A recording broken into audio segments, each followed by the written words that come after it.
नमस्कार दोस्तों, स्वागत है आपका आपके अपने YouTube चैनल द मेट्रो वाला में।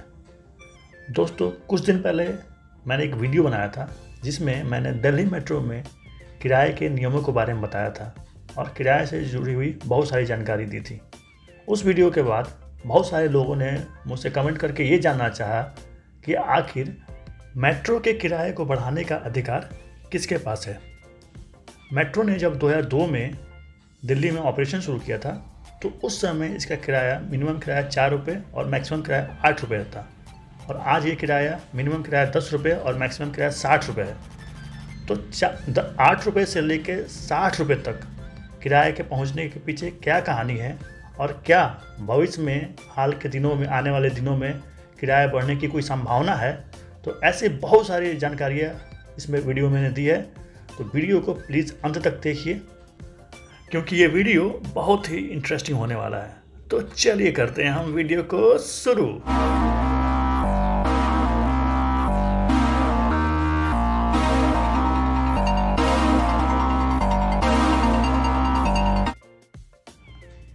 दोस्तों, इस वीडियो में आगे बढ़ने से पहले मैं आपको ये क्लियर कर दूं कि इस वीडियो में जो भी बातें बताई गई हैं वो केवल दिल्ली मेट्रो पे ही लागू है।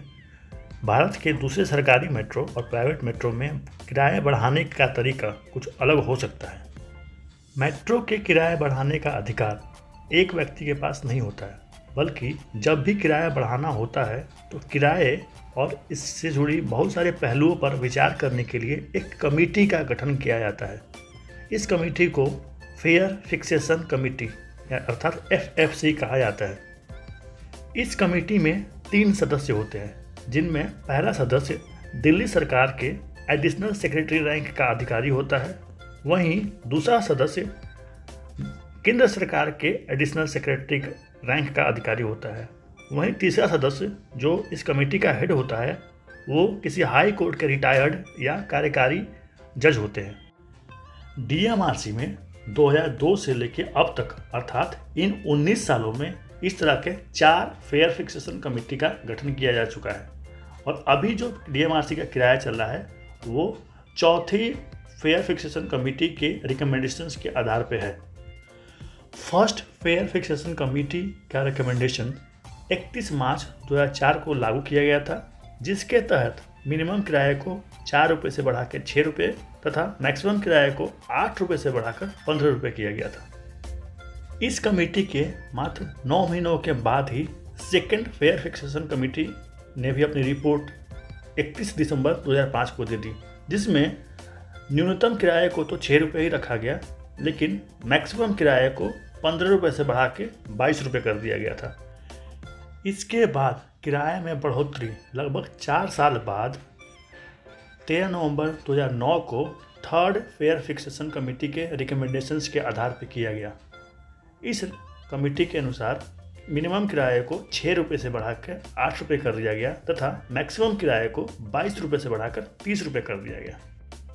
इसके बाद 8 सालों तक किराए में कोई वृद्धि नहीं की गई और 8 सालों के बाद फोर्थ फेयर फिक्सेशन कमेटी ने अपनी रिपोर्ट दी और इन्होंने अपनी रिपोर्ट में किराए को लगभग 66% तक बढ़ा दिया।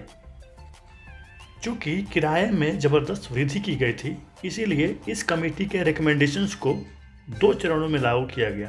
पहला चरण 10 मई 2017 को लागू किया गया था, जिसमें मिनिमम किराए को 8 रुपये से बढ़ाकर 10 रुपये किया गया तथा मैक्सिमम किराए को 30 रुपये से बढ़ाकर 50 रुपये कर दिया गया था। प्रथम चरण के पूरे होने के कुछ दिनों के बाद ही इस कमेटी के रिकमेंडेशंस का दूसरा चरण लागू किया गया 1 अक्टूबर 2017 को, जिसमें मिनिमम किराए को तो 10 रुपये ही रखा गया, जबकि मैक्सिमम किराए को फिर से 50 रुपये से बढ़ाकर 60 रुपये कर दिया गया। इस कमेटी ने मेट्रो यात्रा को पीक आवर्स और नॉन पीक आवर्स में बांट दिया। पीक आवर्स का मतलब होता है सुबह 8 बजे से दोपहर 12 बजे के बीच का समय तथा शाम को 5 बजे से लेकर रात्रि 9 बजे के बीच का समय। अगर कोई व्यक्ति इस समय के अलावा दूसरे किसी समय में यात्रा करता है तो उस यात्रा को नॉन पीक आवर्स की यात्रा कहा जाता है। और इस कमेटी ने नॉन पीक आवर्स के दौरान यात्रा के लिए एडिशनल 10% छूट देने की शुरुआत की। इसका मतलब ये हुआ कि अगर कोई व्यक्ति नॉन पीक आवर्स के दौरान अपनी यात्रा करता है तो उसे पहले से चल रहे स्मार्ट कार्ड जो में 10% डिस्काउंट के साथ साथ एडिशनल 10% अर्थात टोटल 20% का डिस्काउंट मिलेगा। इस कमेटी ने टूरिस्ट के लिए 1 दिन और 3 दिन के लिए टूरिस्ट कार्ड की भी शुरुआत की। इस कमेटी की एक अच्छी बात यह थी कि इस कमेटी ने एयरपोर्ट एक्सप्रेस लाइन के भाड़े में कोई भी वृद्धि नहीं की। चलिए अब हम इस कमेटी के सदस्यों के बारे में जानकारी लेते हैं। इस कमेटी के मेन सदस्य जो कि इस कमेटी के चेयरमैन भी थे वो थे दिल्ली हाई कोर्ट के रिटायर्ड जज mister ML Mehta. Delhi government की तरफ से उस समय के दिल्ली गवर्नमेंट के chief secretary mister KK Sharma नियुक्त किए गए थे। उसके अलावा केंद्र सरकार की तरफ से केंद्र सरकार के मिनिस्ट्री ऑफ अर्बन डेवलपमेंट के additional secretary mister Durga Shankar Mishra इस कमेटी के सदस्य थे।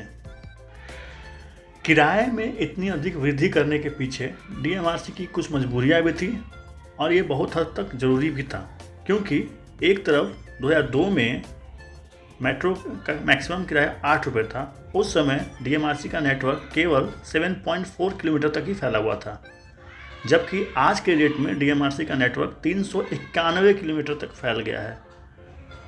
और 60 रुपये का किराया देकर एयरपोर्ट एक्सप्रेस लाइन के अलावा आप 3 घंटे के समय के अंतराल में DMRC के नेटवर्क में कहीं से भी कहीं जा सकते हैं। अब आपके मन में ये सवाल उठ रहा होगा कि अगली बार मेट्रो का किराया कब बढ़ेगा। तो देखो, इसके बारे में कुछ भी कहा नहीं जा सकता है, क्योंकि मेट्रो ने किराया बढ़ाने के लिए कोई टाइम इंटरवल फिक्स नहीं कर रखा है। किसी भी समय मेट्रो प्रशासन, दिल्ली सरकार और केंद्र सरकार की सहमति से किराया बढ़ाया जा सकता है। दोस्तों, अगर आपको दिल्ली मेट्रो में अभी चल रहे किराए और उससे जुड़े हुए नियमों के बारे में जानना है तो आप ऊपर लिंक में दिए हुए वीडियो को देख सकते हैं। साथ ही अगर आपको इस वीडियो का कंटेंट पसंद आया हो तो आप इस वीडियो को लाइक करें और अपने फ्रेंड्स और फैमिली के बीच में शेयर करें। और अगर आप इस चैनल पर नए हो तो इस चैनल को सब्सक्राइब करें। मिलते हैं अगली वीडियो में, तब तक अपना ध्यान रखें। जय हिंद।